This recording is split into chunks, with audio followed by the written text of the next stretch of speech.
गरम गरम उषुना भात हो कि अरुआ भात से जदि रोही माछर खटाड़िया बेसर दिया तरकारी हो जाए खाइबा को बहुत बढ़िया लगी था। आज मुझे आपण मान सहित खट्टा खट्टा टेस्टी माछ बेसर रेसिपी शेयर करी। आज मुझे आपण मान सहित शेयर करी देसी स्टाइल रोही माछ बेसर तरकारी। से 4 पीस माछ को मु भल भाव धोईकी लुण हलदी गोलिकी रखी। ये मुंड पीस नहीं आउ 2टा मझी पीस नहीं 2टा टमाटर को काटिकी रखी 2टा आलू को काटिकी रखी।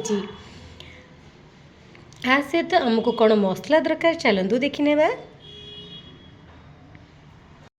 मसलारे मुझे गोटे पियाज रसुण गोटे इंच अदा 2 चामच सोरिष गोटे चामच जीरा यही मसलार कॉम्बिनेशन सोरिष मसला बेसर खाइबा को बहुत बढ़िया लगी था।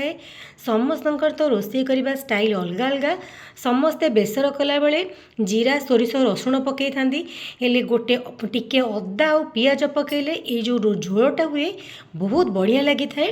ता सहित तरकारी खट्टा खट्टा लगे 2टा टमाटर नहीं सहित खंडे आंबुल नहीं। एबे चलतु मसला को भल भाव बाटी नेबा। मसला को ये भल भाव चिकण करके बाटी नहीं। एबे आमे माछ को भाजी नेबा। गोटे कढ़ई रे मु 6 चामच सोरिष तेल नहीं। तेल गरम हो गलानी एबे से माछ पकईके भाजी देबे। माछ भाजिला बेले तेल भलरे गरम होइतिले माछ पकेबे नले माछ लागी जिवो।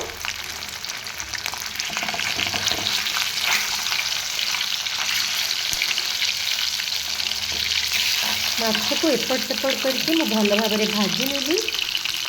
माछ भाजी हो जाइए एपट सेपट करके भाजी की मु गोटे प्लेट को काढ़ी नहीं। से कड़ी तो तेल अच्छे से मु आलू पकईकी भाजीबी।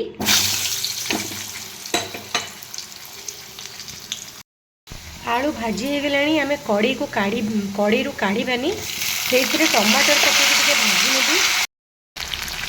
टमाटर टी भाजी देले टमाटरटा भल भाव मिसी जीव। समस्त रोषे करने स्टाइल अलग अलग केते जन था आलू काढ़ी दिखती जेहेतु सोरिष मसला बेसी समय कषिले पिता लगे से मुझे सोरिष मसला पकईकी कषिबी।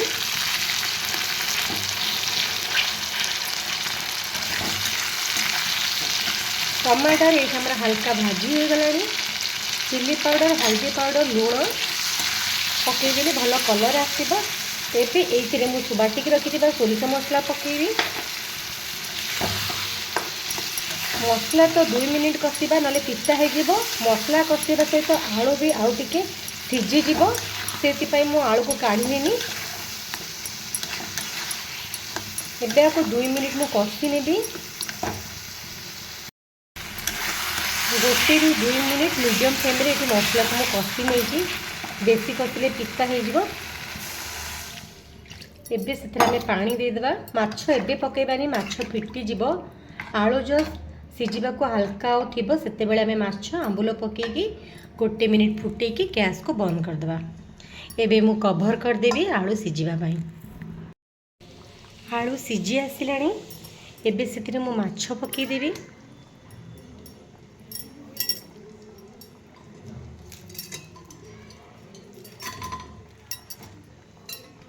सहित खटाड़िया टेस्ट आसापी खंडे तेल पकईदेवी।